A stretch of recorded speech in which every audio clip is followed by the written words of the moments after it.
Colubrid and Colubroid Radio. Tonight's guest is the one and only Kris Painschab from Badlands Herpetoculture. Kris and I recorded an episode, just the two of us, back in December, and it all went to hell, as most things do when I try to do this by myself.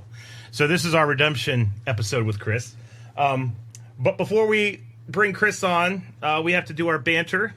Banter tonight is going to be exceptionally short for the simple fact that Clint and I were literally doing this exact thing 24 hours ago.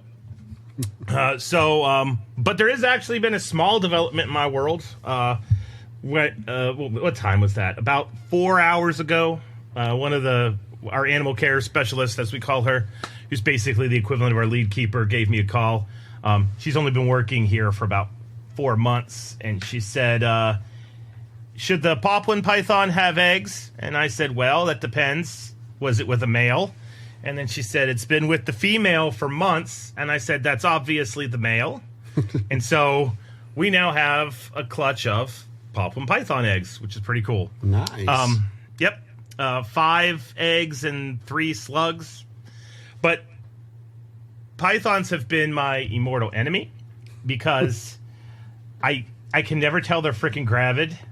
Like a colubrid gets all fat at the back end, and the damn pythons hide it better than anyone. So the fact that we actually got the eggs early, and they're pearly and white, not disheveled, which is the way I normally find python eggs, is pretty cool. So that is my one development in the past 24 hours. Any developments with you, Clint? Oh, well, let's see. I mean, so much, Zach, so much. I would say that in the past 24 hours, we've had some ball python clutches that have hatched. I keep watching. The one species I have that I tend to get kind of a variance on when it comes to hatch dates are the green bush rats, the Persina. Uh-huh. And that's because I pretty much I incubate those at room temperature. I found that I get a higher hatch rate when I do that.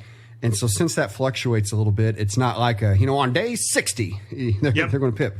So I find myself multiple times a day walking by and checking those eggs because I'm like, come on, any day now, all right?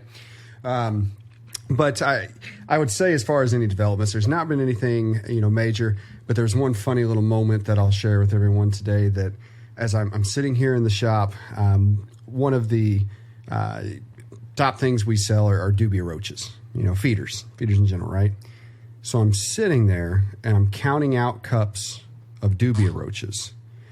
And I'm thinking to myself, if 18-year-old me had been told that at 41, your workday would consist of hand counting roaches, I would have seriously taken a hard look at old me's life choices. You know what I mean?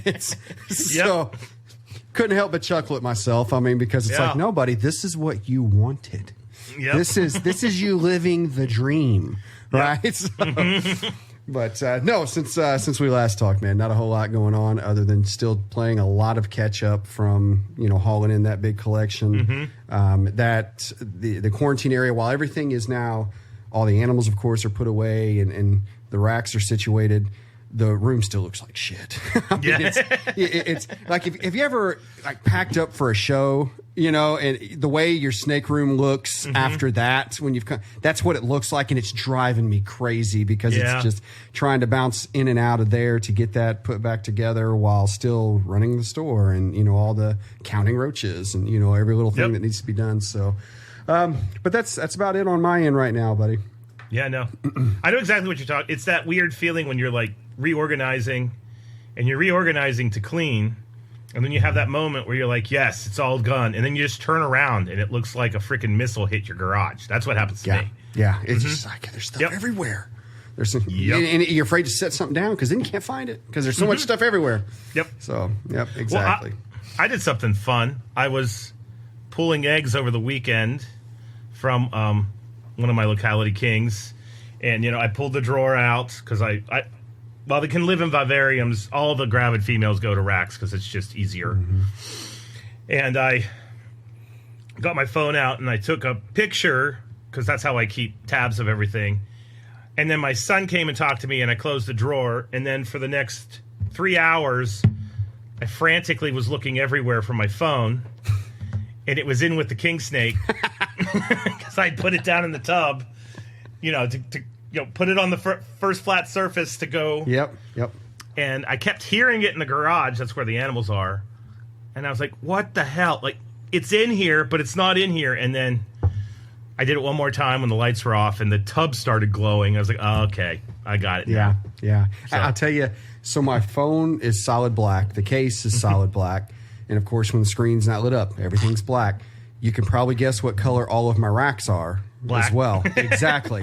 And so I cannot tell you how many times I sit it in a slot somewhere while doing something, can't find it. And I mean, when I do find it, I tell myself, you're a grown man. How many times are you going to do this same thing before you realize, stop. So anyway. Okay. Well, with that being said, we're going to jump right in.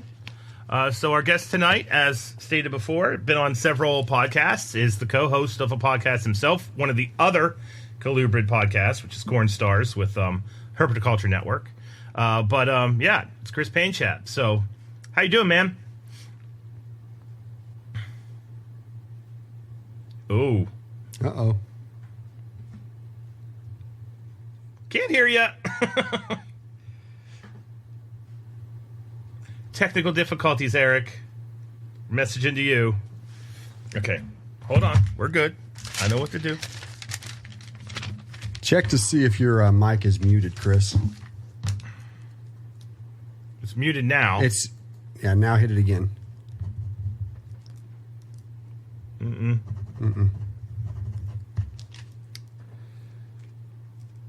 Your video just got better. No.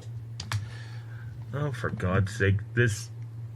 Are you cursed? Kris is cursed. Yeah. Wish we used Zoom at times.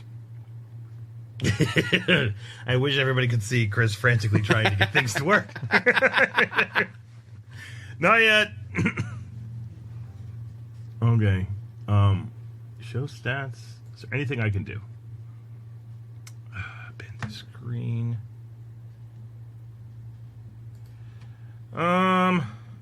Try leaving and coming. Well, I don't know if that'll work because we're in the session.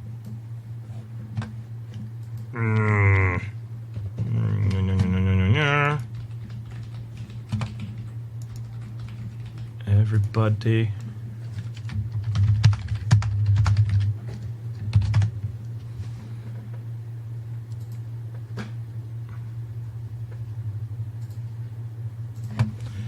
Can I do something?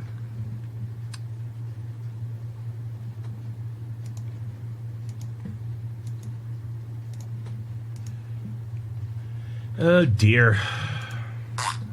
Dear. Show stats.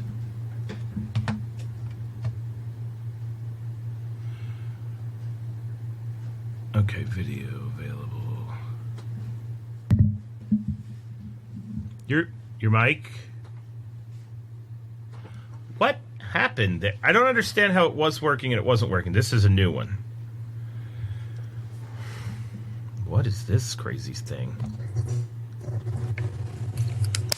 Oh, wait. Say something, Kris. Can you hear me? Can you hear me? Blah, blah. Yeah, it's going dot. How about now? I have like perfect signal.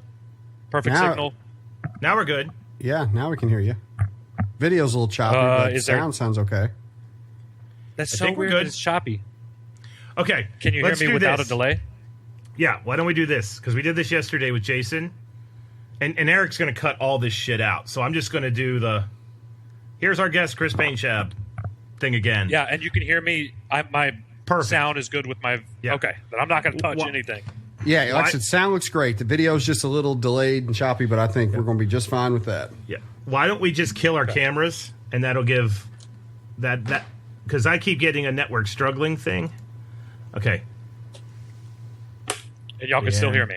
Oh, yeah. No. Yep. We're good. Okay. And we can all hear everything? Yep. Yep. And I'm going to start talking at 10:30 on the recording time for Eric.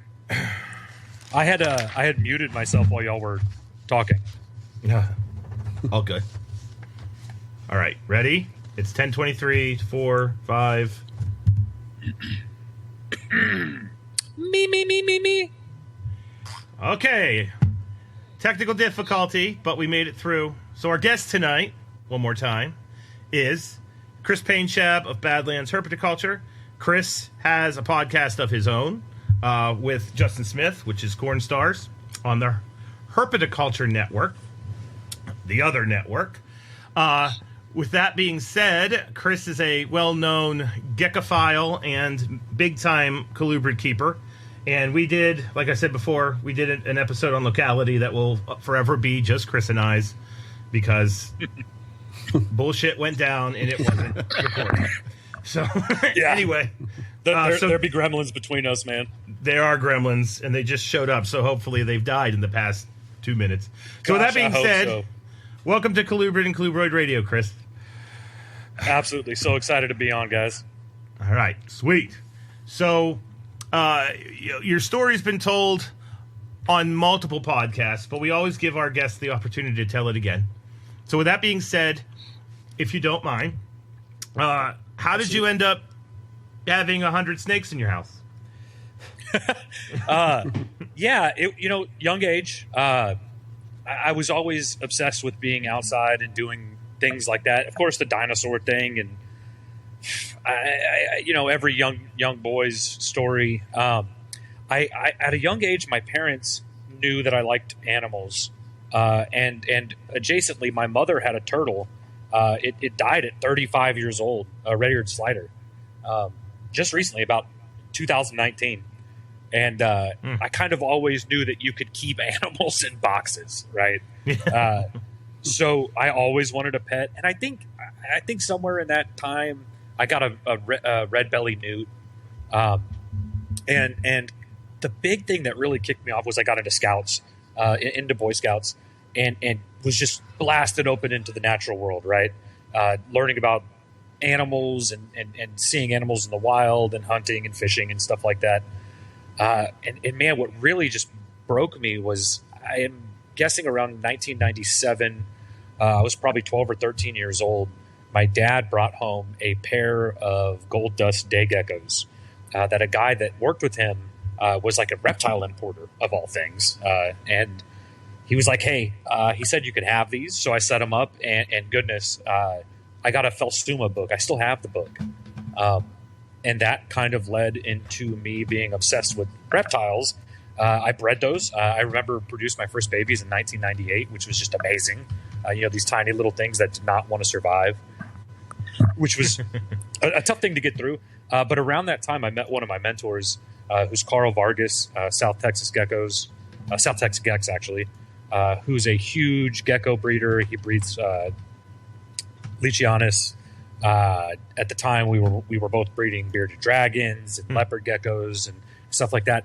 A pretty strict rule in the house. My parents said no snakes, but they kind of were like, as long as it's clean and as long as nothing smells, you can do what you want in your room with reptiles. So I had the gamut of normal things for that age.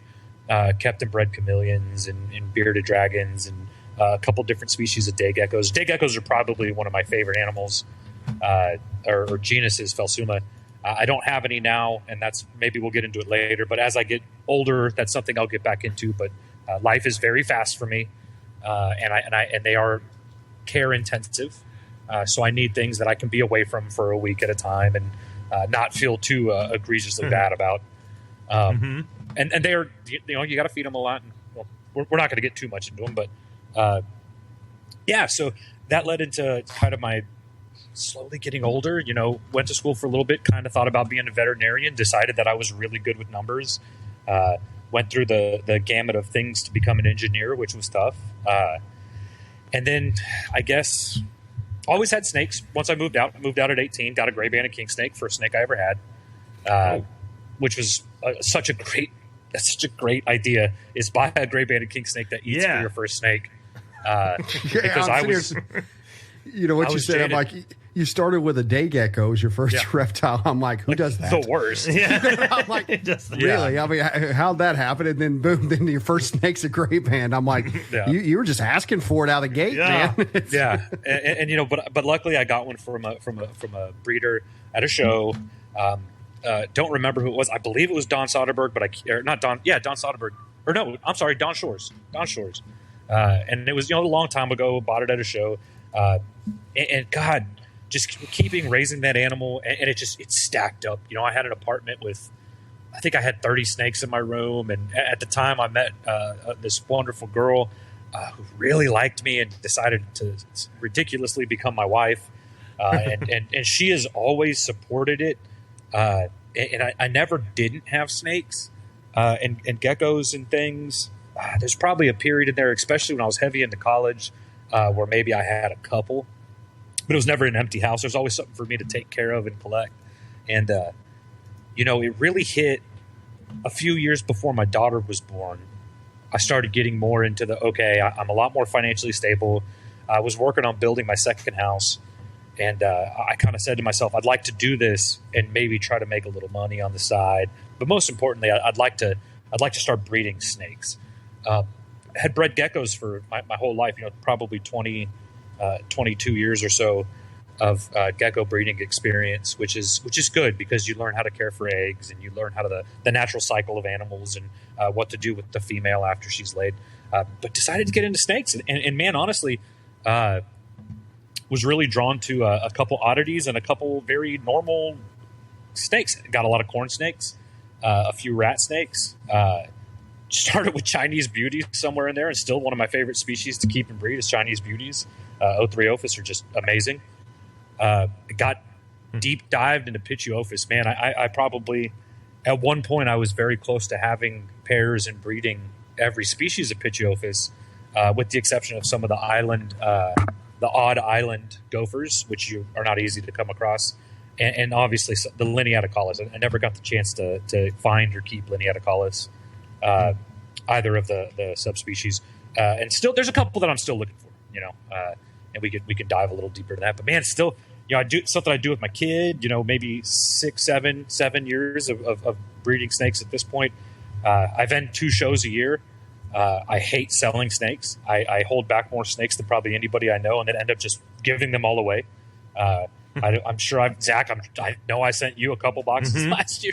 Anybody that's in the group chats that I'm in knows that I'm just like, all right, I've got 37 babies. Who wants what? Yep. I have this odd thing that happens where I just don't want to deal with sales.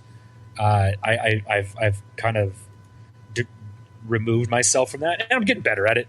But gosh, it's just been the people that I've met doing this, the friends I've made, the species I've gotten to interact with. It's just fully amazing. It's just one of the best hobbies. It's absolute family, Yep. And just Dr. Loftman, meeting people like you. That, God, who would have ever thought that me and somebody on the other side of the world would have ever become friends through herpetology or reptiles, and it, you've become somebody I look up to, and also consider very much a friend. And it's been a great ride. Not planning on slowing down. Ditto. Well, hell, there you go. So then, I guess our next question is why colubrids? I know that you've dabbled with some others, but why colubrids? Yeah. There's 2 reasons. One, when all of my beautiful rosy boas were breeding for me and doing so well, I found out that you cannot own boas, pythons, rear-fanged, or a gamut of other things in the city that I live in for some silly reason. It's literally a law. You cannot have them. It's not a Texas thing. It's a citywide thing. So I decided. I thought Texas was kind of free range on a lot of this. Texas is. Wow. So that steered me in one specific direction, but at the same time, my collection kind of already looked like, I had the rosy boas, and they're gone now. But I had Alterna, I had Leonis, I had Pituophis, I had lots of corn snakes. I love me a corn snake. Emryi, Emryi complex animals. And at the same time, I've got Leachianus, I've got gargoyle geckos. I've got a couple species of coleonyx. I've got leopard geckos, right? Like, I love me a leopard gecko. And I learned a long time ago. I got very lucky in my job position where the financials of a reptile hobby didn't hit me too hard. And so I never looked at like, okay, well, I've got to get the expensive stuff because that sells better, or I've got to get ball pythons because that's where the market's at. It was always like, fill your room and your family and your heart with the things that you love, and you're gonna be happy. You're not gonna get burnt out. There's stress. God, we get stressed, right? There's hardships. Yeah. Zach knows some of the stuff I'd gone through a few years ago. We all have to find these things, but what gets you through it is that passion and love. That really just defines it. And I feel like that kind of defines my collection now. I think that if every law was lifted and I had all the space in the world, I think you'd see my collection look kind of like a greater magnitude of what I've got now. I think I've really narrowed down the species I enjoy, and I've weeded out some species. There's a few things I don't want to keep anymore. And that's part of it. Can you tell us what the collection does look like now? Like, I mean, I know you've mentioned some, but yeah. What are we looking at? So we'll probably start corn snakes. So I have a lot of different morphs of corn snakes, and nothing too egregious. I have a few projects. I love sitting in my room. I have a lot of hobbies, and I love the word projects. It just tingles me from the inside to the out and makes my toenails just curl right up. So I have lots of little micro projects. In that, I have some locality corn snake stuff. I'm working with some wild caught corn snake stuff. That kind of derives into the embryi complex. I've got some really interesting meal morum. I've got some meal morum projects that I've kind of started through friends that have said, "Hey, wouldn't it be cool if somebody did this?" And I'm not chasing a world's first or anything like that. I could care less. I could care less if my name is on anything. I could care less if it was my line. What I care about is these little micro ideas within my room. So we go corn snakes, embryi complex. I have had Slowinski eye, and I actually sent my trio to Ryan Cox. Not that I dislike them, but I'll go through these little patches of, okay, today we're going to write down 10 snakes we're getting rid of, because we have to make some cuts. I have some obsoleta. I have some really neat Posset albino Gulf hammock rats. I've got some Everglade rats. I've got some really neat Nueve Leon bear dye, some Mexican bear dye, San Antonio Zoo and Fort Worth Zoo line stuff. That bleeds into my Mexicana complex animals, lots of Leones, tons of Leones actually, a bunch of locality Alterna. I've been blessed to be one of the people out there that have found an Alterna. Very lucky. I owe that to John Lasser, who's become one of my mentors in the snake world and a great friend. Just being local with him and crushing beers and talking snakes. A few Mex, not the biggest part of my collection. I do have some Guerreri floating around. Oh goodness, I'm starting to look around. I have one pair of Getula left. I used to have a few different pairs of Getula complex animals. Now I've got a pair of Ciudad Insurgensis true conjuncta from the Baja Peninsula. Really neat small locality of California king snake. That I got a great story later on, and y'all have to remind me why she almost got her head ripped off the other day. Man, what else do we got going on? Oh, so Pitiophis. So I completely forget that there's a whole other side of the room. So black pines, northern pines, southern pines, leucistic southern pines. I've got some gopher snakes still floating around. I've kept and bred Sonorans and bulls, and had some really neat localities of both. I've had some wild caught gophers that did really well with me, and I kind of cut gophers out of the collection. And it wasn't necessarily because I didn't like them, but when you're cleaning Pitiophis poop in a room that's about 14 feet by 14 feet, and you're doing that 7 days a week, you might pick a couple to not stay. And I enjoy the pine snakes so much that it kind of, I started cutting those out. Kankakee bull is great. I had some awesome wild caught Clayburgh bull snakes. But then kind of dives into the northern pine snakes or North Mexican pine snakes, the Pitchophis depii jani. And I'd say that's a pretty good portion of my collection. We've got, I've got 12 or 13 floating around here, lots of pairs. And we'll get into it, I know later, spent a lot of time finding different lineages from the animals that I have, because it is an animal that's not imported, and we do need to do a good job of outcrossing those as much as we can. And then I do have Pitchophis vertebralis, which is just another spectacular species. But yeah, again, a lot of Alterna, probably 20 something Alterna floating around here, 20 or 30 Leones, a lot of stuff like that. I don't want to count. I'm scared. Chinese beauties. I have calico Chinese beauties, or a calico female and a het male. They've bred for me the last couple of years, and oh my gosh, if people haven't experienced Chinese beauties, the Othriophis complex is an absolute treat, and that particular species is just my creme de la creme favorite in that genus. So I'm forgetting things. Yeah, that's kind of what it looks like today. Cool. Yeah. Well, holy hell, Kris. That was a very thorough explanation of your collection, which is pretty badass. Yeah, it's fun, man. I really enjoy these things. Yeah, well, so we're gonna tonight.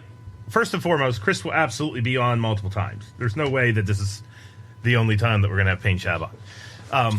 But what I thought we could do tonight is you do have some oddballs, and one of your oddballs dropped a pretty badass clutch today. So, oh yes, yeah, yes, we're going to be talking tonight. The first part of this about Mexican pines, Cape gophers, basically the Pitchophis south of the border. We're going to leave the line pines out of it because we obviously heard Kris hasn't kept them. Yeah, and we have to have something for Kris to do in the future, I guess. Yeah, but with that being said, and then we might talk some MRI if there's time at the end. Sure. But can you? I know that you are on Team Jani because I'm in the other. Absolutely, I'm in the chat, and you are always throwing them up there. So can you talk a little bit, just in general, give the listeners kind of the Pitchophis depii versus Pitchophis depii jani conversation, where they live, what they look like, absolutely. Just all that jazz. So depii, I know a little chunk about them, and I have not been lucky enough to find any. There's only been a handful of people that really work with them, and Tim Gebhardt did a lot of work with them over the years with Vivid Reptiles. They're just hard to find. But in Mexico, as we start looking at kind of the Nuevo Leon, maybe the eastern side, and start going a little bit south to the Tamaulipas Mountains, right in the middle of Mexico is what's called the Central Mexican Plateau. And this species, though kind of phenotypically similar, I think if you took two of these snakes and put them next to each other as babies, you'd have two very similar animals. They are divergent and split by that plateau. Just south of the Texas-Mexico border, Jani start, and so we're much more west for where the depii start. That's the Durango mountain pine snake for anybody that's looking for the common name of it. And so the depii have a really neat thing about that particular species where they're extensively polymorphic. You could have a clutch of two snakes that look identical, give you a clutch of 3 or 4 different phenotypes. They can be a steel, gray, redhead, black spot animal. They could be a soft kind of umber, summerish kind of look. And within that complex, there's also a recessive trait that's a hypo. And again, Tim Gebhardt worked with those animals and actually calls it a summer and winter phase. And what's neat is if you have a summer and winter phase hypo and breed them together, you will get summer and winter phase. So it's really neat to see. You're gonna see that very common in Mexican species. So if we think about other kind of similarly montane animals that inhabit the same areas, in that upper west range in Mexico, you have Alterna, and I believe a little bit further south, you're going to start hitting your Mex down in like San Luis Potosi area. But all of those animals are extremely variable, right? Literally, these are like alternates, right? Like these are animals that, when bred together, you're going to get a whole gamut of phenotypes. And also similarly with Leonis, look at wild Leonis. You have milk snake phase, you have what we call Dayrai phase now.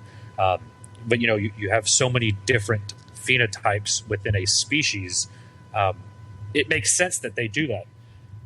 What's kind of interesting is Jani, which are going to be on the east side of Mexico, do not do that. They're pretty standard, with the exception of color and saturation, as to what they're going to look like. You can have different base colors. You can have different levels of saturation. The orange heads are always really neat because you never know how much orange is going to bleed down that animal as it goes through its ontogenic change.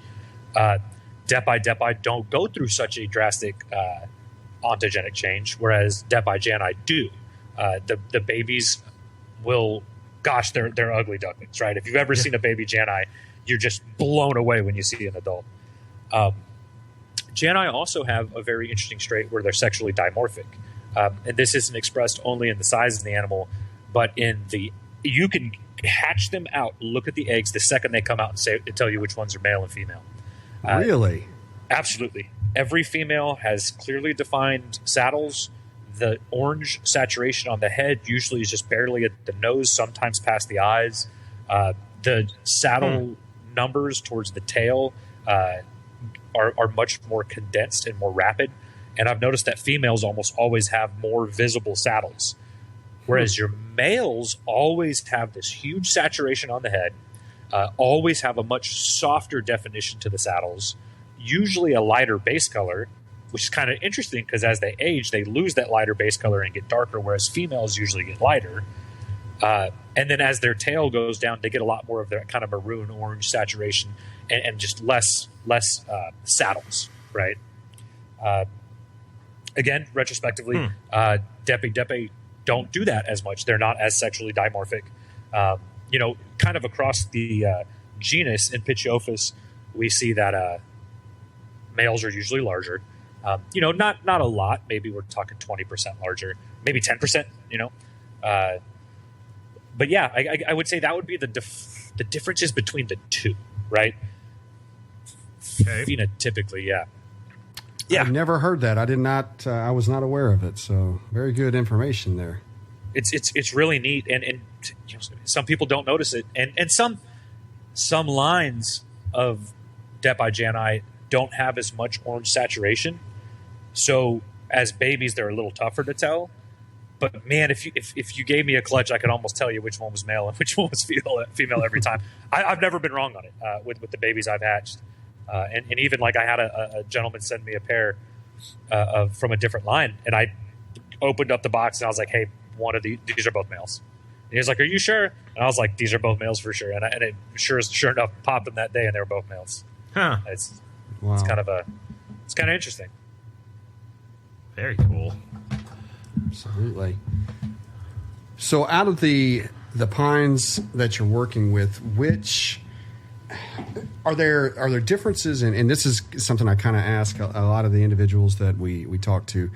I'm big on, well, as Zach puts it, nuance, right? I like the quirks, the behaviors, the subtle differences in one species to another. And so being that you're working with these different pits, what subtle differences in the way they act and the things they do, the things they don't do from one species to another have you noticed? So if we would compare North American pines to South Mexican pines, and I think that's a good assessment because there is a small intergrade zone where North Mexican pines integrate with bull snakes. And in Mexico, North Mexican pines are usually called bull snakes. So in that very small little sliver in area, they've found that there is an intergrade zone. But my goodness, could bull snakes and Jani not be more different? But let's look at North American pines, which they definitely have very much more similarities to North American pines than they do to bull snakes. North American pines, so we have northerns, blacks, and southerns. The Kentucky pines could be not something else. I don't have any personal experience with Louisiana pines. That's a heavily protected species in Texas, so we don't have that joy. But northern pines have a lot more. They're bulldozers, right? They're or not northern pines, but the North American pines, or they're bulldozers. They all have very similar body types. They have extremely defined scalation. The keeled scales on them, you can just tell. You can see it. You can see a nice summer evening. You can see the shadows of scalation in the right time. It's beautiful. And the males are always a little bit bigger than the females, but it's a little bit more expressed. But they don't really go through an ontogenic change. And they have that I am going to eat by ripping through everything mentality, right? They're demons. They can soak in their water bowl. They'll drink all the water. They'll poop the size of a dinosaur. They're big, giant, massive Clydesdales. And so you compare that to a Janai, it's just not the case. Janai are a lot more elegant. They're a softer snake. The keeled scales are much more. They're much more palatable, right? When you put that snake in your hands, you feel the definition of the scales, but it's not so pronounced. It doesn't feel rough, which leads me to believe that they don't spend nearly as much time underground, right? Like we know pine snakes and a lot of these snakes have these keeled scales so they can puff up and hold themselves in, possibly underground, or at least I like to think so. Also, I'm dumb, so I may say things that are ridiculous. Y'all have had a lot of smart people on this podcast, and I am not one. I don't know. Engineers aren't dumb, dude. I just do math the goods. But the Janai, and again, I'm not speaking necessarily for Depi, though I know they're very similar, right? With the exception of some of their physical traits, they're much more similar. But Janai have this quaint kind of relaxation to them. They like it cooler. When you turn the temperature up, when it starts getting hotter, you see these animals start hanging out on the cool side of their enclosure. If it gets really hot, you see these animals in their water bowls immediately. They don't want to be hot, and we'll get the care of them. I'll kind of express my thoughts on that. But they don't have this punchy attitude. Can they give you a fit? Can they start doing their wonderful little epiglottis hiss? Sure, of course they can. But they just don't do it very often. They're very soft-spoken. They'd kind of rather not just be in your hands. Though as adults, they're puppy dogs. If you came over to my house and you were afraid of snakes, you're probably getting a 5.5-foot male Janai thrown in your hands, and I'm going to tell you that it's the greatest thing ever. They're not gonna crawl all over you. They're more of a just set it and forget it snake. They don't move a lot in your hands. And if they do, they're usually just trying to scoot to the next spot where I feel like if I pick up a northern pine right now, it would just be all over the place. Not really trying to get away, but just constantly looking around and finding a new thing to go to. Probably looking for food, honestly, getting ready to eat something. So there's a big difference. And it's kind of interesting that bull snakes and Janai, Sei and Janai kind of inhabit similar areas, yet their attitudes are just completely different. You run into a Sei in the wild, you're probably getting ready for a boxing match. And in fact, I know you are. Whereas, of course, I've never been lucky enough to find a Janai in the wild, but I have to assume that this is going to be like a Pantherophis type attitude. I've never been bit by one. I've never been bit by a baby. I've occasional tail rattle. I don't know if I've ever heard one even hissing at me, but it's soft, right? It's a soft species. It's a quiet species. Doesn't mind being bugged. Doesn't mind loud noises. It's very palatable in comparison to their northern counterparts, which are again just massive bulldozers. Also, they don't just destroy their enclosures like the northern pines do, the northern species do. Whereas you put a water bowl and your substrate and do all your things as you would for the North American counterparts, and they're going to destroy it, right? Like it's just a constant battle to keep them from destroying things. Even we'll talk about how we breed them a little later, but even when breeding, they're not aggressive breeders. You don't see the male pinning the female down. They don't wrap each other up. They have a very quiet, subdued attitude in that sense as well. So they're like anti what everybody thinks when they're thinking pines and gophers and bulls. Of course, Sounds like- it's kind of the anti-Pituophis, which is not completely. It's not always going to be the case, right? These are not the rules. There are always exceptions. There's always deviances from what it is, but this is kind of the general. I think I've got enough. I've bred them for enough years. Babies will come out pissy. Baby, everything is pissy. Babies are pissy. Everything. I've got pictures of northern pines in the egg striking at me. I've got videos of it. These aren't going to do that, but they're going to raise up. They're going to give you their cute little baby little pss, pss, pss noises. They're going to posture, of course, as hatchlings, but it leaves so quick. They're kind of like a big corn snake, but a little tougher. I think there's a few parameters you want to hit in their care that you wouldn't in a corn snake necessarily be concerned about. And they're bigger. They're bigger animals, right? A baby comes out being able to eat a fuzzy probably, and so there's a difference there, but they're not probably the best beginner snake, because if there's a couple husbandry practices that if you don't really get just right, they're not going to do well for you. But yeah. So yeah, you're right. They're very different from their northern counterparts, but similar in many ways. Well, let's talk about that. I think you just kind of opened the door up for us perfect on it. Yeah. Let's talk about those husbandry pieces. Let's walk us through it. So, if there's ever been an animal that doesn't climb, it is a Pituophis debii jani. Really? I don't know what it is. They're not, overly fossorial like you see a lot of the North American Pituophis, but they want to be in the mountains kind of. They want to be squeezed in between things. They love their hide box. When you open up, I work with tubs, but I have multiple hides in my tubs, and we'll kind of get into that here in a second. But when you open up that tub, when you open up that enclosure, you can kind of see them move closer to the edges of their hide box. You see that little shift in the hide box where that they kind of just flattened out, and maybe pushed a little bit against the sides.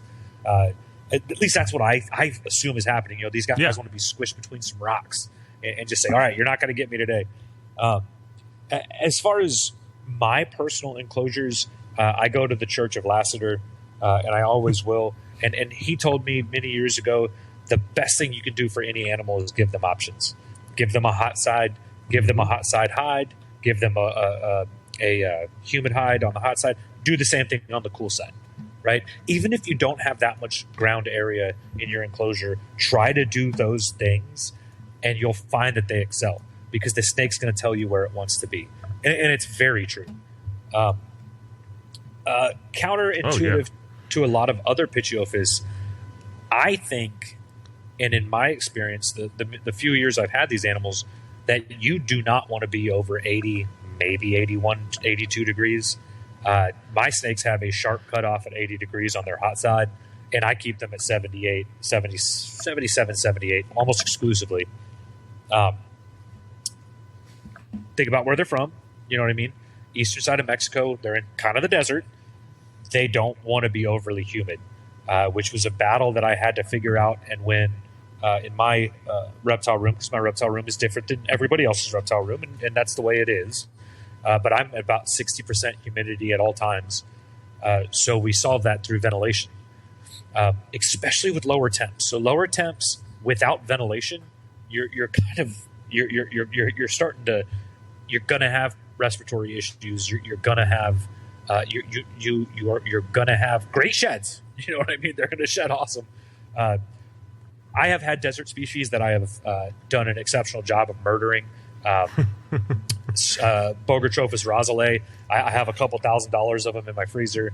I can't keep animals that need super low humidity, but I can take animals that don't want a bunch of humidity and accommodate them. Lots of ventilation, lots of hides. I am pretty strict in my keeping across the board, that everything is going to have bedding.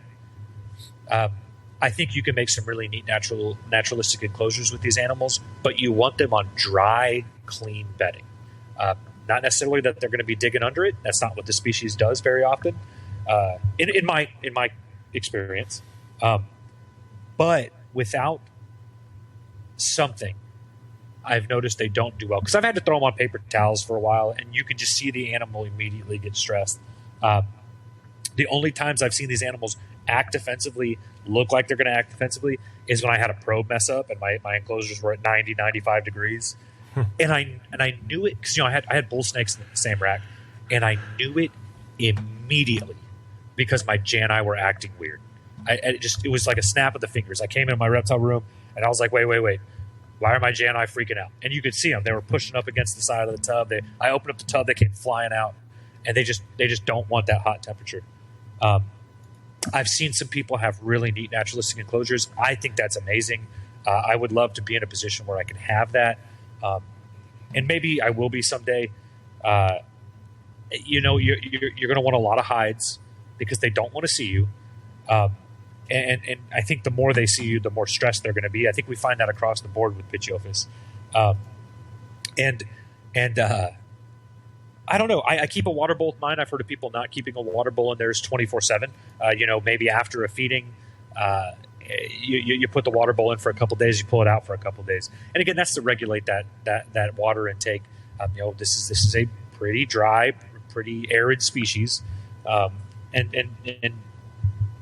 we did that with rosy bows back in the day because they'll just puke their guts out because they'll just sit there and drink all the water. I found that mine don't really have that issue. I keep clean water, of course. It's really, really, really noticeable in females of breeding age. You want to always have a humid hide. I find that they don't have shedding issues as babies, but as adults they will. They'll have really, they get all the shed off, but they did it by scraping their nose till it bled on everything. It didn't go smoothly for them. And you look inside the enclosure, and there's 4,000 pieces of shed skin. I've noticed that with them. So whenever I've got a male or a female, and any of the same species in shed, I always try to give them a humid hide, just to kind of defeat that. But if they knock over their water bowl, if they do anything that's going to increase that humidity, make it stagnant, huge poop or something where they pee and poop everywhere, I try to clean all that immediately. In fact, if I'm going on a 2 or 3 day vacation, this is one of the species I'm going to pull the water bowl out of, because I am more concerned about this species overhydrating, have too much humidity, possibly getting a respiratory infection, than I ever am about it not having water. Right, I'm sure they could go quite a while. They go through seasonal droughts in the wild. And of course we know that these animals go into the mountains, they go into the rock crevices, they find the humid areas to be able to survive. But I guess we would say this adjacent with husbandry. Jani are mouse eaters, right? They're rodent eaters in the wild. They will take just about anything in captivity. I'd like to do a round of chicks. I've done quail. I've never had them eat eggs, but they will take chicken hearts. I love feeding chicken hearts because chicken hearts are cheap. But you could go buy a whole pack of chicken hearts at the grocery store and feed it to 5-6 animals. I've got this method where I use feeding bowls. So I'll have a bowl in there. I'll just fill it up with stuff and they'll eat it. They don't like big meals. So if I'm feeding my Jani, I don't even really want to see much of a lump. You also don't want wet rodents. I know that wet rodents are fine, and I know a lot of people just dunk their rodents in water, and that's okay, right? Like, give it to your corn snake. Your corn snake's going to be happy. Don't worry. With Jani, they don't like wet food. I'm sorry, I said that wrong. They like all food, but if you give them wet rodents, I've noticed that you could get a regurg, right? And I don't know if it's just that oversaturation of water that causes it. Maybe they eat and they naturally know they need to find water. So now you've given them a water balloon and then gone and given them, they go and suck all their water up. It's not the best practice. I'm sure that in a lot of situations it is okay. I try to avoid it completely. In that same feeding sense with hatchlings, I could probably take a Jani the day it sheds and feed it a frozen thawed pinky from my fingers with zero issues. They will eat every rodent they're able to smell. They don't care. They're like the easiest feeders on the planet. Males will usually go into a not feeding time during the breeding season, which is breeding them is weird. And it can be weird, and I guess it doesn't have to be weird. Females will go off food like the second they're gravid. Like the second a female's like, all right, I'm gravid, I got eggs, she's just not going to eat. For me, that's what I've experienced. But yeah, I don't know. Y'all got any other questions on the husbandry? So you got these in rack systems, is that right? Yes, sir, I do. I have mine currently, and I admittedly in a small size tub. They're in V70s. I think a CB90 is kind of where they need to be. They're a 5'5" snake. They are fine in CB70s. I've never had an issue. They bred many years for me. They eat great. I've got hides on both sides. A 5.5 foot snake is not a big snake, right? They're not this huge girthy python. No. My female's a little smaller. Maybe she's 5 foot, maybe a little over. But I do plan on, so here for Badlands Herpetoculture, we're going to be building another room here. I've been talking about it for 6 months. I haven't gotten it done yet, but we're building another 14 by 14 room, and they're one of the first species that's going into a CB90, just to give them more variation, to keep them further away from that heat, because this is one of those species you find on the cool side all the time, even when the hot side's 78, right? It'll be October here, my reptile room will be 72 degrees. And I'll come in and I'll have Jani curled up on the cold side in their cold side hide, in comparison to, a lot of stuff will just be on the heat at that point because it's cooler in the room and they're, 82 degree hot spots or whatever. I think if somebody was doing these, they had like a 3 foot by 2 foot, maybe a 3 foot or 4 foot by 2 foot, even better. I think you'd have a lot of success. You could deck it out pretty neat. I think you could do enough hides. There's also a species that I found will cohab great. I've never had what looked like stress issues when I had them together. I've kept them together as babies. I've kept them together as subadults. That's actually how I bred them the first time. Is my male just destroyed his cage. Right, it was one of those situations where I came home. There's poop everywhere. He had knocked over his water bowl, and I stuck him in with the female. And I noticed I was out of aspen, which is what I use as aspen. And I'm actually looking at him right now. And I decided, hey, I'm going to throw you in with the female. This was actually in December, and that's when I found out that they'll breed in the winter. But I put them together, and I ended up just having them together for months, and they were just fine. You know what I mean? I'd feed them on tongs separately, and they would just sit there and eat their mouse or rat at the time, and go about their day, pull them out. There's no outward signs of them being stressed.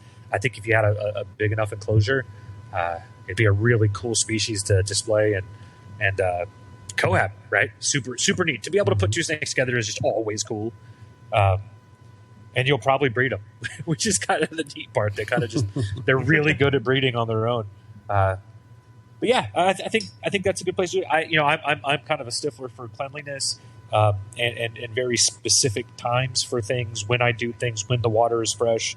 The days that the aspen has changed, the days that I feed, it's my engineering brain, which I try to keep out of my reptile room as much as I can. But if it's got to be 4 ounces of water specifically on this day, then so it must be for my little brain to be happy. But yeah, they're just, man, they couldn't be easier. But at the same time, those few things, too much water, too much heat. Not a good bedding that's going to make them feel secure, and not enough hides, and you're going to get a stressed out animal that's not going to want to eat, that's going to regurge when it does eat, and you want to deviate away from that, I think, and that's what kind of clicks them maybe one step above just being super easy, right? Wow. So you mentioned a little bit about how they sometimes just breed. So in regards to producing Jani, are you doing a dedicated rumation period with no heat, or is it just let them ride the room? Or how do you go about... Let's just segue to breeding. What's the process over the course of a year to get them to go? Yeah, so I've actually done it 2 ways now, and this year was my first time succeeding in my other way to do it. So I'll tell you the way I first did it, and I've talked to people that breed them, and I've read magazine articles, and I've seen a few. They're in a couple books, and there's kind of 2 camps of thought. One camp of thought is that you pair them in December, you cool them down, you reduce their feeding, but you leave them together, right? Leave them together until the female's gravid. Or obviously gravid, separate them for, the kind of rule of thumb is separate them for feeding. If anybody that's really been doing this for a long time, cohab snakes, you probably know how to not separate them for feeding. My Everglades rat snakes that have been together forever, I don't separate them for feeding. And also, hey, another great, awesome species that's orange. But yeah, so the first time that I bred them, I actually kind of did it on accident. I knew that it was a possibility. The animals were big enough, they were old enough. I'm kind of strict on waiting 4 years to breed. I try not to breed things in 3 years, with the exception of probably corn snakes. So I had them together, and I kind of did the thing. My room naturally cools because where I come from, I don't live in the pit of hell, right? I don't live in the pit of hell, but if I stood on my roof, I could probably see it. You know what I mean? Yeah, gotcha. I'm close. I'm real close. So it's 110 degrees here in the summer with 100% humidity, and the winters it's just super humid and chilly, and so my house naturally cools in the winter, but is designed to not get cold in the summer. So my room's going to drop down to that 70, 72 degrees, and that hot spot at 78, it's working real hard to keep it at 78 sometimes. But naturally, that first year breeding them, and then the next year, I would okay, let's just slow down their feeding instead of maybe every 7 days. And this is a species, and that's one thing that we could talk about on feeding real quick, kind of adjacent to this. You don't need to feed them every 7 days once they're subadults, right? Subadult to adult, I'm probably feeding these closer to 10 days, 12 days, sometimes 14 days. And my female laid this year, and she didn't even look like she laid eggs. So these are healthy, strong snakes. They do have a higher metabolism, but they don't have this huge heat that keeps that metabolism up. And I think that's possibly also because they're on the cool side a lot. But anyways, so December we put them together. We just naturally. I have a huge window in my room, and I'm sitting in front of it. It's 7 foot by 4 foot, maybe not the biggest window, but it's a big window. And that window provides natural light. I try to keep it open as much as I can. I open it up so that I get real light in here, actual UV rays, and real wind and like beautiful little bacterias and things and fungi that are in the air that is just good for all of us to be breathing. And natural air cycle, right? Like how damn good is just real air, right? Not people don't think about that, but like. Actual. I know this is part of that me being kind of like dumb, but like just real air, right? Like if you're not feeling good, go outside, right? Like sweat a little bit, breathe, and get fill your lungs full of something that's not just been you're kind of sitting in your bed, right? So I love natural air flowing through my room. I'll open windows on both sides of the house, let it flow through the room, turn fans on high. But yeah, so they're naturally cooling during the winter. They're eating spottily, right? Like every 14 days, and they kind of just stay together. And then it's January, February, and the female's gravid. At that point, I had never seen them lock, never seen them any kind of courting at all. And there was no post brumation shed or anything. They brumated together, and for 3 years straight, got beautiful eggs like that.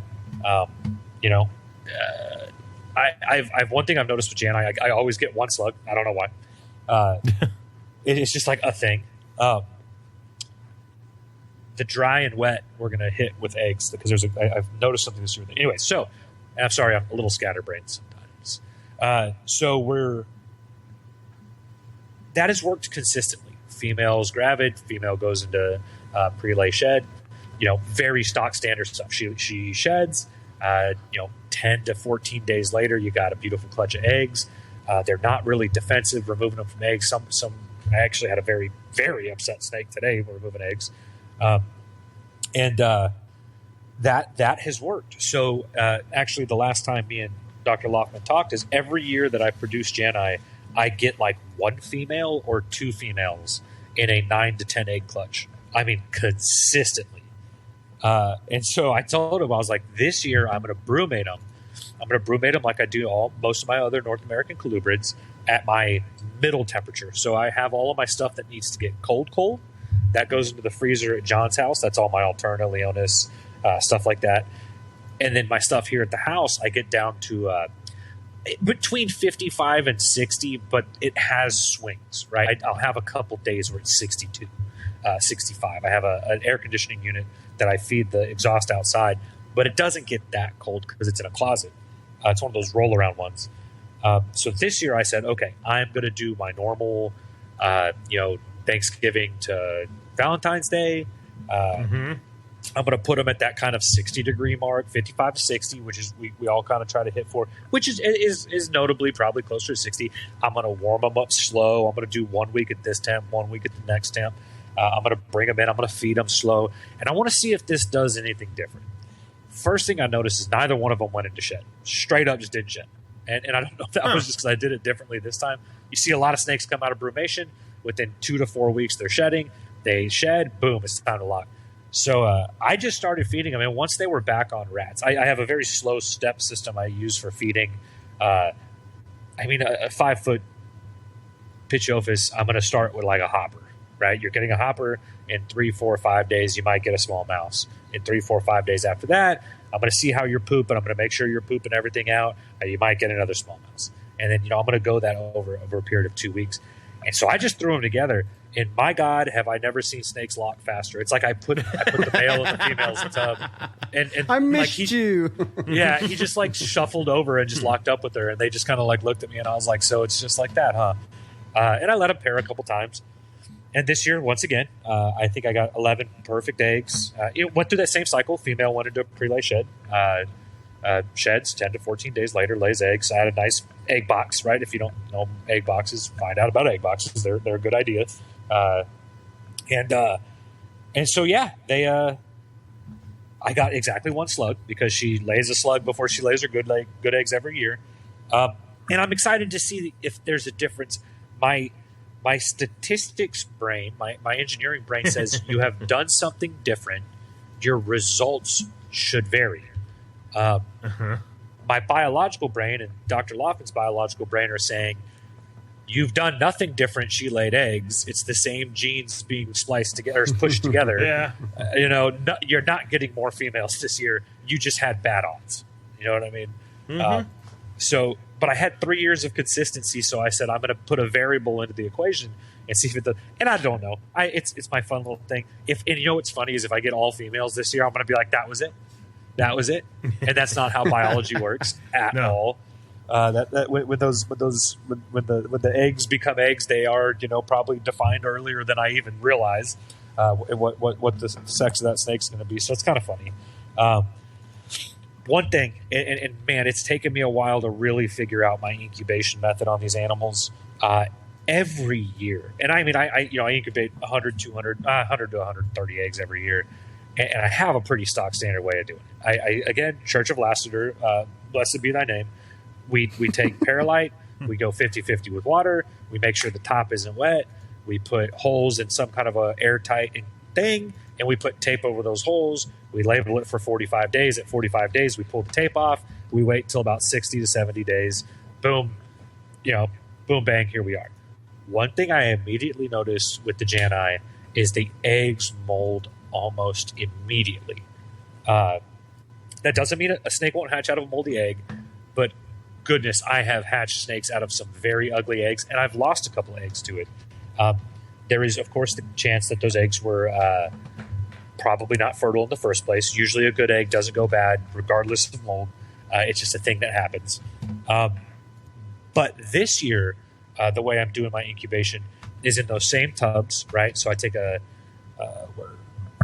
was about to grab one to show y'all. Sorry, it's not video. So I use those food prep containers, black with a semi-clear lid. And I poke my 4 holes. I cover them up with tape. I write all my information on. Usually I'll separate the clutch into multiples of those, right? So they're not too close. They have room to breathe. So this year I did my 50-50 perlite water, but I put a like light diffuser panel in there. What I'm actually using is it's for the aquarium hobbyists. It's like a tighter woven plastic grid. And what I noticed, that removes them from any moisture barrier. They're not touching anything other than dry plastic or each other, the eggs that, may be stuck together. And I am almost at 45, 50 days. I think somewhere in there. I'm not 45 days. I haven't pulled tape off. And I have zero mold. They're the best looking Janai eggs I've ever had. We can also chalk this up to saying that I got better sperm from a male that was brumated, but I don't think that would have anything to do with the price of tea in China when it comes to eggs molding. I really define the mold on the eggs as the moisture barrier between the egg and what it's touching. So that's what I'm doing. And I'm not going to sit here and say I've had good success this year because I don't have babies in my hands yet. But the eggs look great, and we're getting closer every day. Nice. What temp did you say you were incubating the eggs at? So I have I have a Sea Serpents hot box. Huge shout out to Kris Nelson. I think it's God, name, yeah. who makes those incubators. They are one of the best incubators on the market, in my very humble opinion. And I incubate it 81 degrees exactly. Exactly. And I have govies. I have a govie on the top shelf. I have a govie on the bottom shelf. I have a govie in the back, and I check them constantly. And my numbers are always they range between 80.9 and 81 consistently. It holds such perfect temperature. We get temperature drops when we open doors and stuff. But yeah, good success at that temperature. Everything I read online was, incubate at 82, 84 degrees, normal incubation. And man, I guess I probably set my incubator to my probe to 80, and it stays at 81. And that's what I've done for 6 or 7 years now. So I've kind of stuck with that. Right on. Damn. Yeah, I love those. I too will give a shout out to the hot box incubator. I have to have incubators. It was funny. We just did a show with Jason Hood, and Jason mentioned, because he lives in Florida, that he just finds a place in his house and puts the eggs there because it's like 78 degrees. But I live in Appalachia, and today it decided that it was going to be a bright, sunny day. We're 5 days away from June, and the high was like 71. So if I don't have an incubator, I'm going to be running into some problems. But those things, man, I can't plug them enough. I like them so much I bought 5 of them for the school. Yeah. So there's something to be said about the build quality and the consistency, right? It's not that I had a good experience with it. It's not that you had a good experience with it. It's that everybody that has one has the exact same experience. And they all say that incubator is the best. And from an engineering standpoint, I bought it, and arguably they're a little pricier, right? You're going to spend $700 to $1,000 on it. I think there's a cheaper one that's a little smaller. And you know what? I unboxed that thing. I looked at it and that's $700 worth of work. No questions asked. There's and again, I don't remember the exact price, but what I paid for it, the amount of time it took to get here, very, very, very impressed with that tool. And it's a tool. Yes. And I know for a fact I can incubate in my room during the summer. We're hitting 76, 78. John, good, BS and beers all the time, just puts them in like his closet, like at the top. And he's like, oh yeah, they're perfect. I have 100% hatch rate. And I'm like, oh yeah. But if I can dilute any factors of inconsistency out of my care, it is one less thing I have to worry about. It's one less thing I have to analyze, and it's one less thing I need to maintain. It's one of the reasons I keep a lot of things in racks. It's one of the reasons I don't keep a lot of species. It's consistency is key. Consistency in your care, consistency in your work ethic, consistency in your tools and your tooling. And we have a lot of tools in our reptile rooms. Consistency in your attitude. Don't go in your room and clean snakes if you're pissed off. You're going to get bit. You're going to punch a corn snake, right? Like, don't do that. Consistency. It's this, I'm not to harp on the logistics of the world, but this is the same as life, right? Be consistent in your life, and you will find those pockets of improvement and doubt that you can erase, and you'll find you'll lose a lot of stress and anxiety. So for me, I don't have stress and anxiety about my incubator. It's good. Check that box. No worries there, right? Yeah. My AC went out. My AC went out last summer, and we were on vacation. Right? Mm-hmm. That can't be worse, right? I've had two instances where this happened.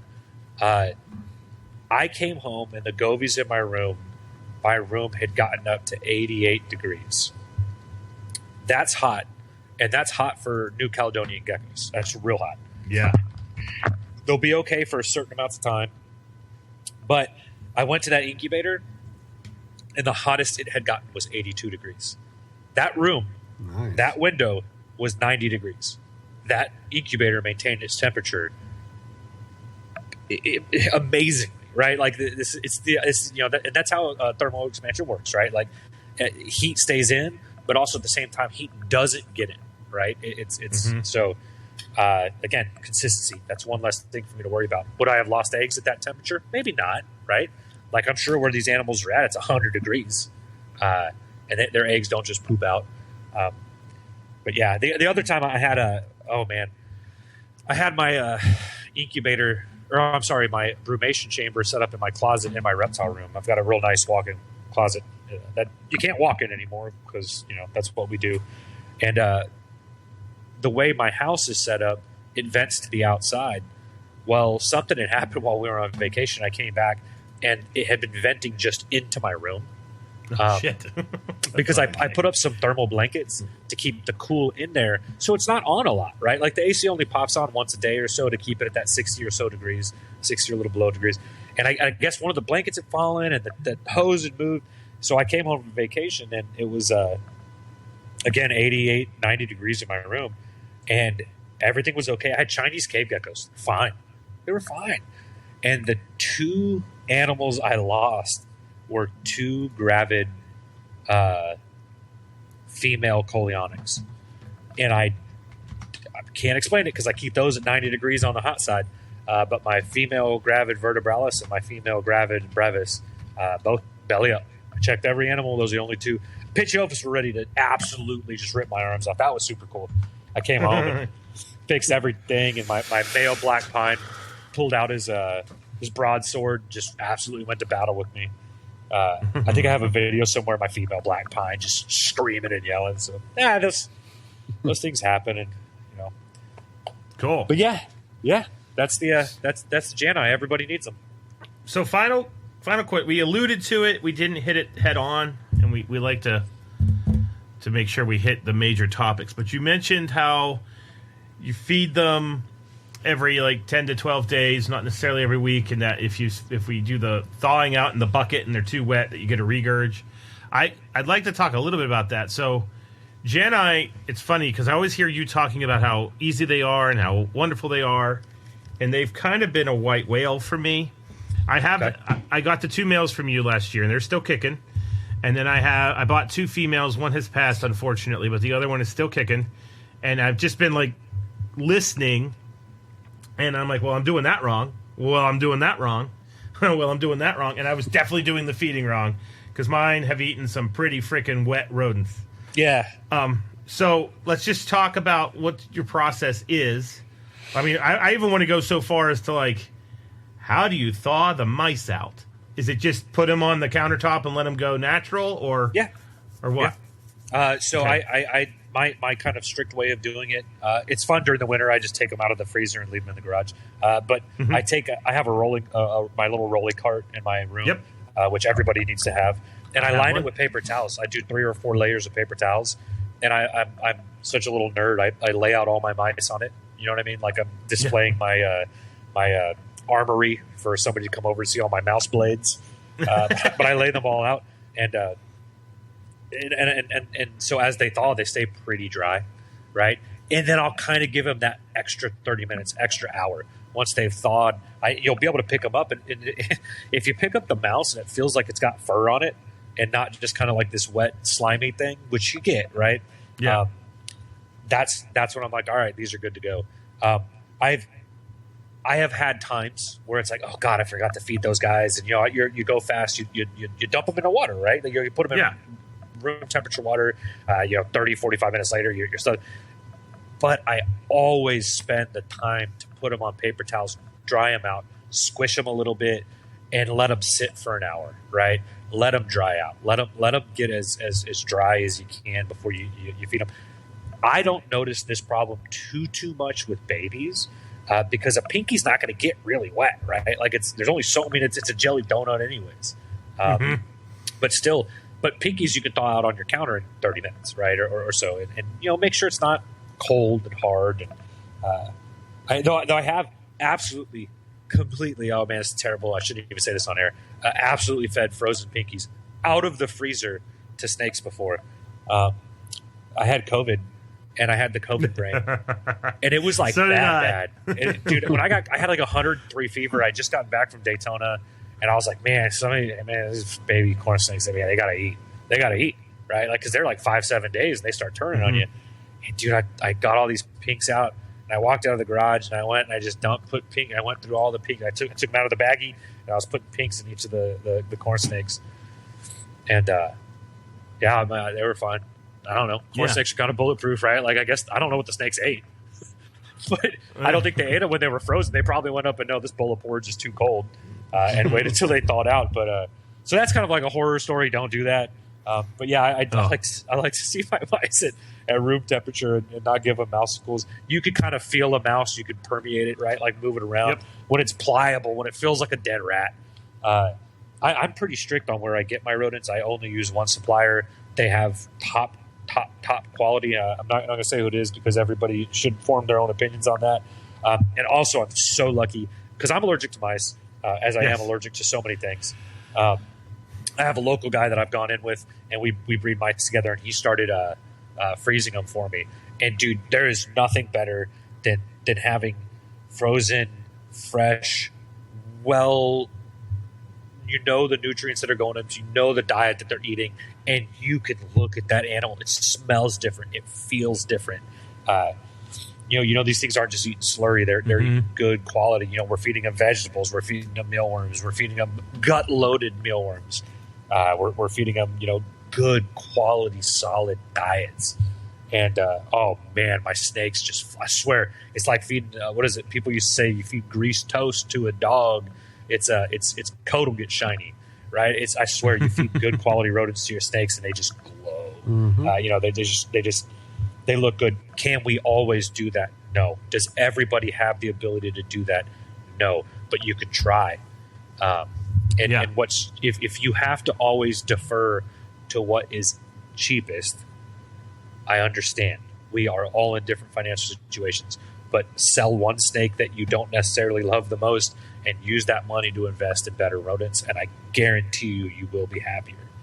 Your collection will appreciate it. So that's but yeah, I'm pretty peculiar when I thaw my stuff out, and it doesn't always happen that way, right? Like there's always, oh man, God, I gotta hurry, I gotta thaw these things out. I got I've got sleep in an hour, and we all love our precious sleep, but I try to focus on that. I think that's it. Well, I guess while we're on the Janai train, a couple years ago, I hatched a partially striped Janai. Nice.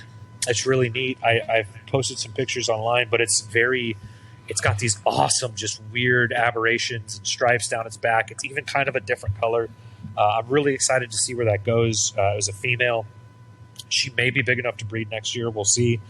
But there have been striped and patternless Janai in the past.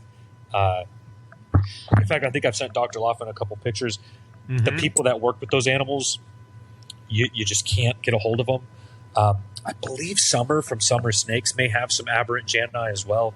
I know she breeds them.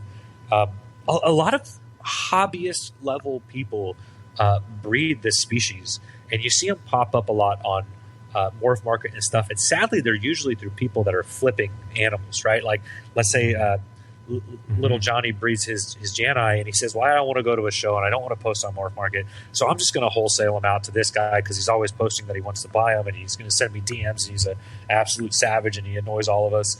And then that person is going to post a lot of the Janai that are for sale. I would suggest anybody that's looking to add one of these animals to your collection, first off, congratulations. You're going to have one of the best experiences. You get to watch an animal go through one of the most beautiful ontogenic changes there is. No, this isn't a black milk snake. It's not that drastic, but you get kind of an ugly doo-doo animal with a decent personality, and you're going to end up with an absolute golden retriever of a snake that's going to be beautiful from nose to tail. It's going to look like 3 or 4 different snakes, and you get to experience that through its lifetime. And I think that's one of the neatest things about keeping them. But yeah, if you're buying one, if you're out there in the world, there's a lot of good breeders. Talk to the person you bought it from.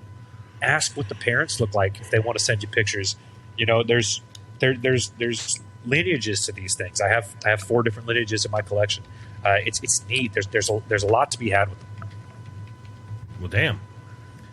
Well, there you go. I think we pretty much covered Janai. I think we nailed it. Yes. So we've got a couple minutes left. Yeah. And you did have a pretty cool clutch drop today. Yeah. And I know that it's been a little bit of a they've been a little different adventure. Yeah. They always say that it's the journey that matters, not the destination. But you might argue that you've now made the destination and the journey was worth it. Yeah. You know what I'm saying? So that would of course be our good friend Pitchophis vertebralis, Cape Gopher snakes, which I don't understand what it is about my house. I've talked about this on previous episodes when I tried to do the Asian rats. Yeah. But I also tried to do Pitchophis in my house, and Pitchophis pretty much came to my house to die, which is really weird. No clue what the hell's going on. Right now I have northern bull snakes can live there.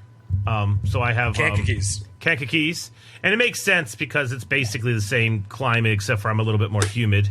But I don't know if I had too much humidity for these snakes that don't necessarily need tons of humidity.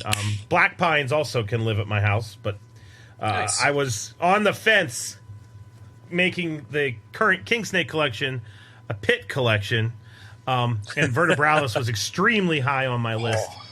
And then I distinctly remember looking at them, and I back in 2018, and then this guy named Painschab showed up, and then he got them. And I was like, what the hell?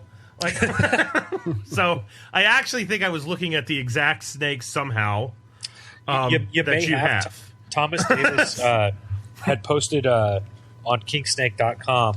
He had posted a clutch of northern pines with exactly one picture, and a clutch of vertebralis with exactly one picture, and an email address. And I bought a pair of both. That's actually my New Jersey Giant northern pine, which I got a prelay shed out of today, which is exciting. And my vertebralis came from the tangent. There's going to be some neat things about vertebralis. There's a lot of neat things about vertebralis. Well, just do a. We can't necessarily cover the whole thing, but this could just be story time with Kris. So, sure, because that could be fun. Yeah. So vertebralis are one of the smallest Pitchophis. They're about 4 foot long, give or take. They can get to be about 5 foot long, I've heard, but mine are small. Mine are 5 years old and are a little bit bulkier and longer than a corn snake. But it's really neat. So vertebralis live. They're in the very, very southernmost tip of the Baja Peninsula. Right, and it's a very small. I think it's Cabo San Lucas is kind of the area they're in, and it's really tiny. And if you go a little bit north of that, you get intergrades with Bimaris, and then everything north all the way up to California is Bimaris. But if you take a line, and I don't actually know how geography works, I assume the world is flat, and you draw a line straight to the Janai habitat, it is a straight line. So. Yeah, so I had Janai, I had success keeping them, and I was like, well, I reached out to one person that had vertebralis, and I said, how do you keep your vertebralis? And he was in Arizona, and he said, I keep them like a corn snake. Okay, all right, I don't know what that means, but sure, right? Corn snakes are literally can be at 90 degrees, they could be at probably 50 degrees. They're bulletproof. They have a huge habitat. So same thing. First things first, you keep them cool. 78 degrees, maybe 80 the hottest, but I try to keep them around that 78 number. Tons of ventilation. This is a strict desert species. Tiny, tiny, tiny meals. These snakes will puke anything up, and if they puke, they're done. Right? You get a regurg out of them, maybe 2 regurges out of them, you ain't gonna have a snake anymore because they have a huge, super fast metabolism. I feed mine weekly, and sometimes I feel like I don't feed them enough, but I don't feed them meals very often. Right? And you're talking about a species that at 60 degrees is active. I mean, they are moving. They're constantly on the go. They're a little more defensive than some of your other Pituophis. They really don't want to interact with you. This is a species I would not put in something that could see you, with the exception of like an opaque tub. They quiet, secluded, not a fur snake. You want to, again, dry meals. I've only done that, and I've only had success with that. I've never had a regurg out of mine. Clean water. Again, that's another animal that if I'm going on a 2 or 3 day vacation, I pull the water bowls. I mean, I have so much ventilation on mine, it's not even funny. I probably have 100 holes on their tubs. But that cool temperature is, I almost never see mine on the hot side. But the conundrum for me was I have other animals from the Baja Peninsula, specifically my conjuncta, and they don't even pair well. So I've had mine for 5 years. They were kind of breeding size in 3 years, and I just never had success. Every time I brumated them, I sent them over to John, who is like very strict. 4 months, 55 degrees, you're locked in. And they did well, right? They came out extremely healthy. They held their body weight perfect, but they just didn't breed. They didn't breed. They cuddled up. They'd be in the same hide.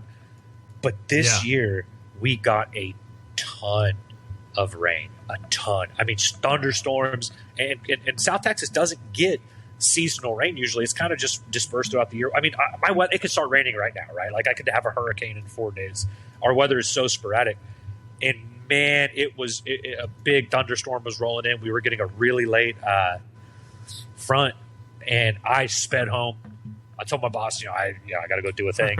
I came home and I paired a few things up, right? Like, start pairing some snakes. And oh man, I literally sat here and watched that male go after that female, and they immediately locked up. Very, very weird mannerisms in how they pair. The male kind of does a really cute little dance. They're not aggressive. I've never been bit by mine. They are much more defensive. I'll get the hiss. I'll get the fuss. But yeah, again, very dry. I have 3 hides in my enclosures now. Mine are in V28s. Again, my bigger of the 2 is my female, and that's just because the male's gone off feeding every single breeding season. Every single time he goes off feeding, he doesn't want to feed. At the same time, the female's not responsive when it comes to breeding. But yeah, so I have 1, 2, 3 hides in each of their enclosures. I keep them apart because God, you can just see them stressed out. And they're also one of those species that might not eat every single time, right? Like, get ready for that. You're gonna have a male and it's not gonna eat for a month, and you're gonna get worried, but he's gonna look great. But female usually eats, but she's a heavier bodied animal. God, I've got corn snakes bigger than her. I've got normal sized corn snakes bigger than her. They're probably 350 grams, maybe 4 foot. But oh my gosh, you see these things in person, and they are just gorgeous. They've got maroons, and where that maroon turns into black, you have that kind of blood effect where it's just it looks natural but unnatural at the same time. They have these kind of spots and striations through their lines that are purple, kind of have like a sunset feel to them. They have an iridescence on their head that's just like impossible to explain unless you see it. They're a soft scale animal, right? They don't feel like another Pituophis, yet they look like a Pituophis. They act like a Pituophis, but they don't feel like any others. I wish they were more prevalent in the hobby. I think you'll find if we went back and looked, and I've gone through all the king snake forums. I think you can go back to 2003, go look in the archives. People forget. A lot of people did a lot of work for us to get where we're at, and a lot of that information is free. You can just go get it, right? There's a lot of scientific papers out there that have been written. Man, I'm going to be remiss. There's a website, a gentleman, I think it's pitchoffice.com. I can't remember. And I can't remember his last name, but one guy did a complete species breakdown on all the subspecies. There's websites, there's things. It's not just Facebook, right? Like we don't, younger keepers, if people wanted to get into some of these species, go Google, right? Like look for the work that other people did. Go to the king snake forums, find the articles. That species also has an albino morph and a striped morph. But as far as I know, I've only seen them in Canada. I don't know. There's not a lot of people keeping them. I haven't found somebody, and since I've had mine, that has ever had any for sale.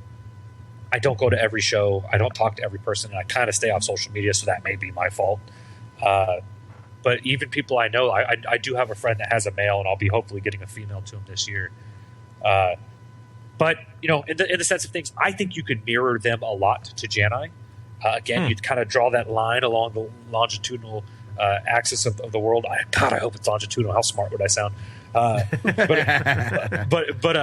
you kind of draw that line, and they're right there, right? It's right at the same spot. So I mirror a lot of my keeping between the two. I really don't mess with my Vertebrales much. Also, oh my gosh, it's the one Pitchophis that doesn't just take Godzilla crabs. I don't know what it is, but they take these cute little poops. It's also probably because I don't feed them really big meals. I'm more with them is every 7 days a tiny meal, right? Like a meal that you would, 3.5, 4 foot girthy female that just laid eggs did not drop what looks like an ounce of weight. Like she doesn't even look like she laid eggs. Maybe a little bit of a concaveness on her sides, but she eats small adult mice. That's it. It's the biggest meal I've ever fed her. Whereas like a ball python breeder would be like, that's a colossal snake rat. So there's that, and I take your time. People get burnt out. They don't have success with the species right at 3 years. Maybe it's 4 years. Maybe you get lucky and it's 5 years.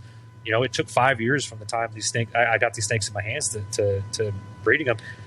Maybe that's what it is. Maybe it just takes time. Maybe it's age. Maybe it's, you know what I mean? So that female's ready. What do you? I won't know till I have more years of success. Was it the barometric drops? Was it the odd weather? Or did it just take time? Is this like one of these species? We see that in like breadlie, which are kind of similarly colored from Australia, that are very similarly patterned, very similar kind of oddities, cool weather snake, kind of very active in cool weather, but they got to be like 6 years old, 7 years old when you breed them, or at least that's what I hear. I don't know, but so there's little micro habitats within your own habitat, right? Like everything's a little different. Well, hot damn. So let's talk a little bit about just the clutch. So you said that you put them together and they drop the eggs. Yeah. Those I've seen the picture of the clutch. I'm certain that you're going to be sharing it with the world soon. Yeah. And the those first are big eggs. Yeah, that was what I thought. I thought, Jesus Christ, those eggs are huge. Yeah. Like Louisiana, and they're not quite Louisiana pine snake sized eggs, but they're getting there. I think you think that snake is bigger than it is in that picture. Well, I'm talking about snake egg relative to snake. Oh, how about yes. They are massive. Yes. Yeah. My black pine lays a 4-inch long egg, but it's also, 5-6 foot long. So, and it lays 4 eggs at a time. Yeah, this girl pumped out 5 eggs, and I wasn't ready for them to be that big for her. If she was a corn snake, she would have given me 12 eggs that are, an inch and a quarter long, maybe an inch long.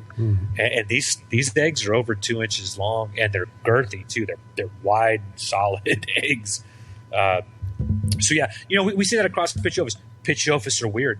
The further south you go with some species, like let's say a Sei, and I don't know if y'all have ever had anybody talk about this. In fact, I don't think you have.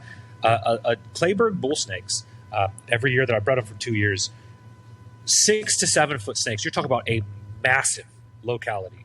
One of the biggest, girthiest snakes I've ever dealt with, one of the strongest animals I've ever put in my hands, lays 6 to 8 eggs that are twice the size of a chicken egg, right? It looks like a damn beer can. Mm-hmm. Looks like a baby Coke is what they look like. Bigger than that. Clayburghs, the years that I bred them, lay 14 to 18 eggs that are a little bigger than a corn snake egg. Huh. I'm sorry, Kankakees. And a Kankakee is a 5 foot snake max, right? They're a smaller locality. I'm sure you could get them bigger, but they're a much smaller locality. But it's the exact same species. There was debates many years ago. I read about it in some of the old archives that people thought that northern bull snakes and southern bull snakes were different. But the same thing happens with embryi here, right? The thorn scrubs in my part of the world lay 6 giant eggs the size of a chicken egg, but the embryi from West Texas give you 12 to 16 eggs that are corn snake eggs.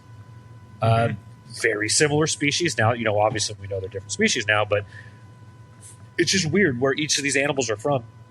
They lay different size eggs. A Sonoran gopher lays a much smaller egg and a much larger clutch than a South Texas bull snake, right? They're just completely different. Yet they if you follow that range, they integrate at some point. But yeah, so I didn't really know what to expect for the Baja gophers, right? Like I had read they could lay 4 to 6 eggs. I got 5, what I think are very good looking eggs. They all showed great veins already. And God, you're right, Doc. Just looking at the size of the eggs to the snake, it's like I have one little video I took because she immediately, I took off the lid and I took that picture. She turned around, she postured up, she's hissing, she's doing her little sideways hustle, and I've never been bit by them. I think they're a little bit of a bluffer, but when that happens with that species, I'm hands off, right? Like, hey, let me get you back in something secure. Let me leave you alone. I don't want you to, freak out, because you can just see the stress in the animal. But yeah, so the way I'm incubating those eggs, I'm going to take what I'm doing with the Jani this year. I'm going to do the 50-50 water to perlite. Also, I don't know, this side note, I only use distilled water with my snake eggs. I don't know about y'all, but I had Aaron Brockovich here, and my tap water ain't no good. So I use distilled water. The main reason I use distilled water is I know there's nothing else in it, right? Like this has gone through a chemical process, or I'm sorry, a thermoregulated process to make sure that I only just have water. So I do that. I don't want any other minerals or any other things, fluorides or anything in there. So 50-50 perlite water, and then I put my moisture barrier in between, which light diffuser or in this case the little Aquaria product, and covered them up, put tape over my holes, and at 45 days, I'm pretty sure this could be one of those clutches that I'm checking a lot, just because I don't want them to crash. Really excited. If these things hatch, I'm going to be head over heels. I know just from reading a little bit about their biology, they're lizard eaters, but even specifically on top of that, they can be toad eaters. Oh, cool. I guess there's a species of toad that they've been dissected and found having eaten in that kind of southern peninsula of Baja. I have had them together a lot. Last year, I really thought they were going to go, and I cohabbed them literally the entire breeding season, with the exception of I did pull them apart to feed. Because they're secretive feeders. This ain't a snake that's going to eat off the tongs for you. You're probably never going to see it eat. It does not want to see you at all. Now, interaction with the animal, I take the snake out, you come over to my house and check it out. A lot of times they're pretty chill, right? They're just kind of moseying around like most Pitchiophis would do. But a lot of times, you take them out, they get that hustle in their system and they get a little fussy. But they're never fast. I don't know if this is the right way to put it. Some snakes you pick up and they're like fast moving. They really want to get out of your hands. They're always pushing. These aren't like that, right? They'll kind of like relax and see what's going on, but sometimes they might be in your hands and you get that big inhale of pressure in their stomach, and then immediately just and for a small snake, they put out a lot of noise, and it's cool. I had John over here. Last year One of the times he came over, I had a problem, right? I was like, look, maybe I just don't have a parrot. I'm just actually dumb. I've probed them. I popped them when I got them in it. Sex every snake when you get it. A huge thing everybody should do is sex the snakes when you get them. Yeah. If you're ever planning on. Oh yeah. Not everybody does that. Then you got an adult, a pair of adult males. And but no, he was like, oh, this is a pair. But he was like hanging out in the garage with them, right? Like they were just chilling. We had a buddy over. We were having a beer, and like these snakes hung out with us for like 45 minutes, just like, yeah, we're cool. So you can still have those interactions with them. And I'm one of those guys. It's like I'll take a corn snake out and play with it for 30 minutes while I'm watching a show on TV or something, because that little kid's never going to not love snakes. You know what I mean? I thoroughly enjoy that. Just like petting a dog. My dog will be sitting next to me. I'll be petting him, and I'll have a snake in my hands. Same with the geckos. I pull my Leachianus out all the time, and just stick them on my chair and sit here. And one of my hobbies is painting. I paint a lot, and I'll just be chilling, painting, gecko on my shoulder. It's fun. Boom. Love it. That's awesome. Love it. Yep. Well, we're nearing the end here, and I always love your outlook, and I've heard you kind of allude to this question before. So we're going to hit you with the final question. All right. And like I said, we will absolutely have you on to do an MRI. Well, I'll return the favor that you gave me with your podcast. How about that? Okay. Okay. So, herpetoculture today is it's really an interesting time for herpetoculture because we have more technology and gadgets and things at our fingertips, like hot box incubators, than anybody ever did before. But at the same time, there's agents out there in the world today that may not necessarily like what we're doing, and in certain parts of the world or country going to great lengths to maybe make it all go away. But there's also plenty of areas where herpetoculture is absolutely thriving and growing. So, Kris Painschab, what is your prediction for where herpetoculture is going in the next 5 to 10 years? Do you think it's a good environment, bad environment, positive environment, negative environment? Don't want to be part of the environment, happy to be a part of the environment? Go. Well, that's a lot. Yeah. You're absolutely. Well, I'll do it in a line of things. Maybe five little hits on that. One, you're absolutely correct. The technology has gotten so beneficial to us. One of the groups we work with, Black Box Caging. You have people that are going out of their way to make such specific niche things for us to have that we can click with a mouse or touch with your finger on your iPad and order and have delivered to your house in a couple weeks that are so good and so useful. You have ARS making specific size tubs. You got people like Black Box and Sea Serpents making racks. They make a rack that has lockable doors so that you can't open up the tub, but you can still see in the tub. Where were we 22 years ago when I was keeping gold dust egg geckos in a critter keeper with a heat lamp off the side so I didn't melt the plastic, or when I was breeding leopard geckos on blue calcium sand with a hot rock, right? The technology has evolved so much, and it's so special to see such specific companies going out of their way to make reptile specific products. So that's one thing. I love that. That is only getting better. What those companies need to not do is shove their ideologies down your throat, which we don't see a lot of, but some of them do. You have to have this. This is the only way to do that. The next part of the answer will be there are a lot of people that don't know about reptiles, that don't know what we're doing as a hobby, that are making decisions based on opinions or beliefs that need to hire people that know what's going on. The problem is, sadly, a lot of those things get wrapped up into petty politics, and there's not much you can, and I'm not a real political person, but the second somebody is being paid to make decisions for you, yet you don't actually have a voice in that, with the exception of a vote that you're making based off of a probably different belief system. things are going to go awry. We know that. We've seen it. We've all seen the videos. We all know all the things that have been going on. This has been going on for years. This is not a new thing. This is something that maybe some of the specificities of the situations is new, but you're talking about 40 years of herpetoculture, species not being allowed in, species, lasiacs, there's all of these things. Yet, why can't I get in a handful of carpet pythons captive bred from Australia? And I don't obviously not being carpet python, but to have new blood in the hobby when this hobby is something that we're paying taxes on, right? Like if I go sell something at a show, I'm paying the state taxes when I sell that animal that I produced on my own, right? But that state won't help me get that animal here so I have new blood, so we have healthy animals for the next 40 years, right?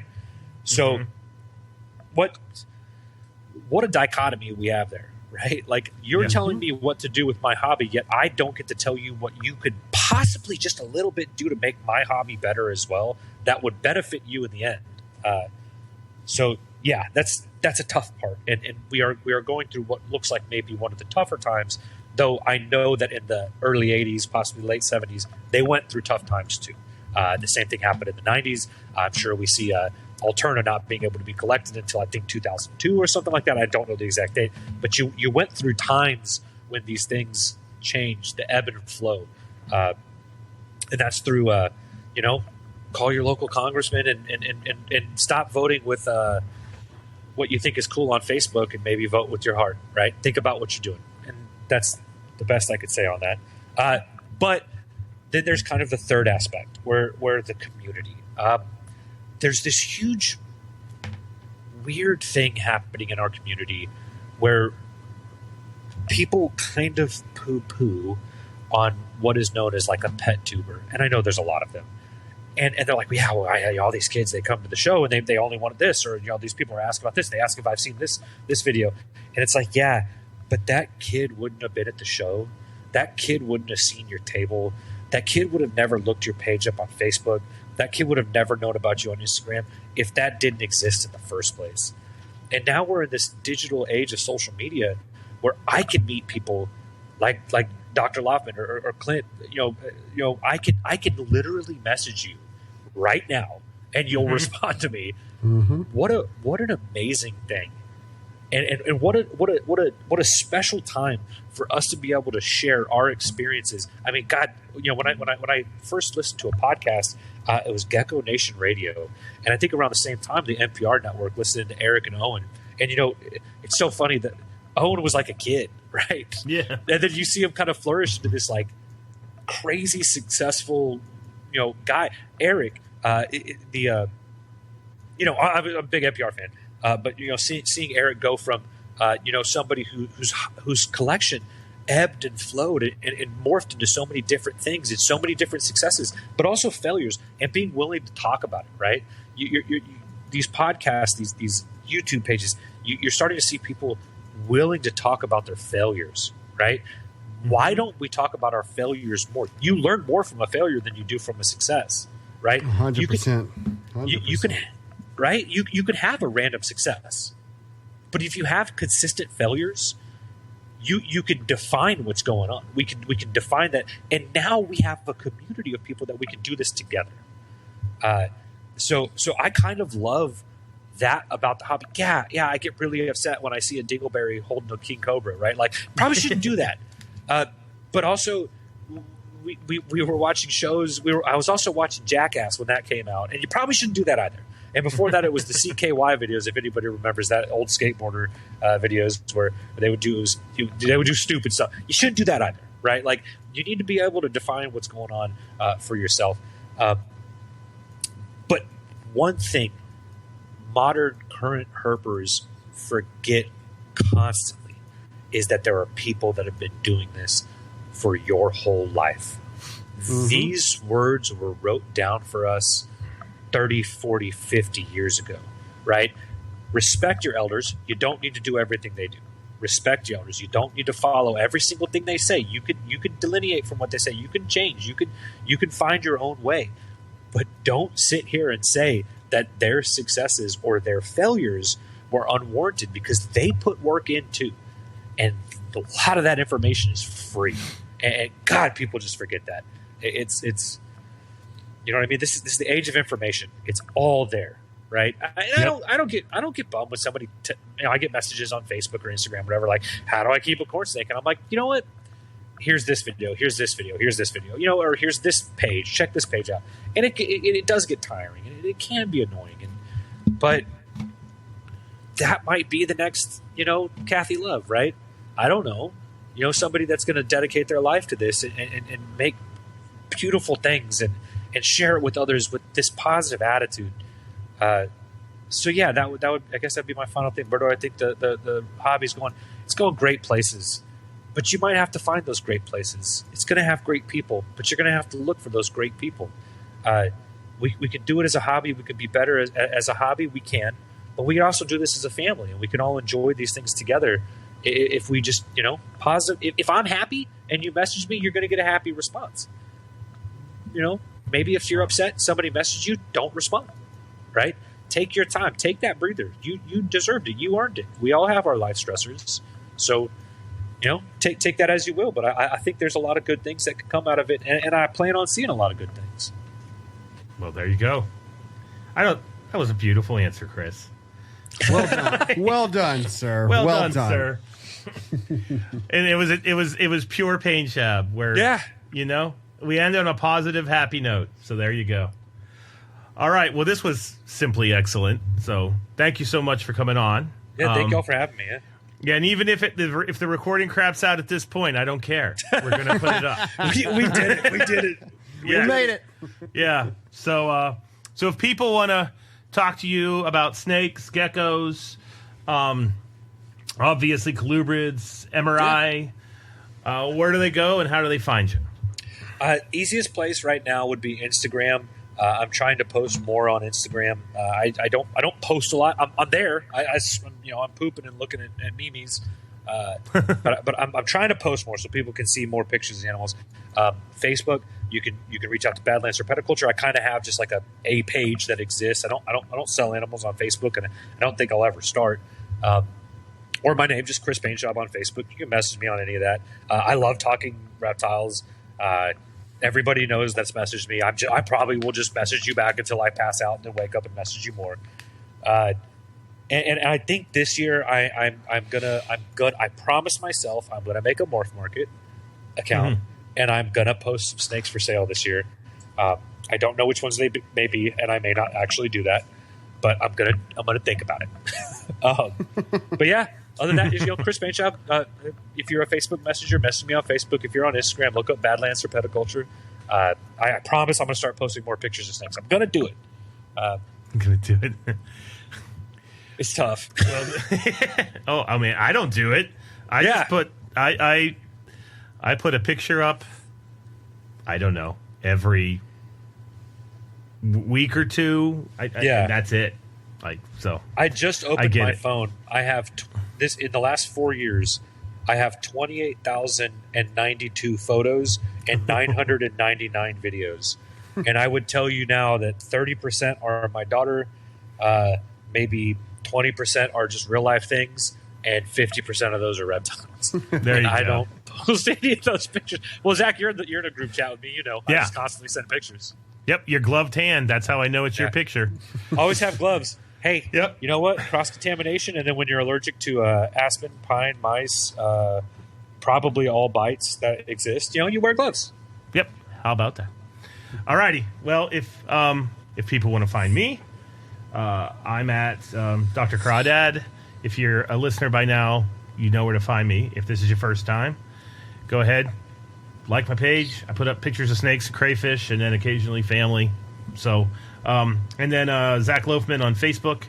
And then anybody interested in school and doing this for 2 years, getting a degree out of it, you can certainly message me through the social media platforms, and emails are fine as well.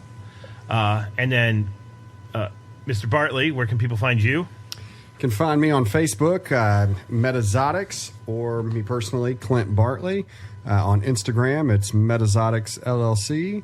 And you can always check us out online at metazotics.com.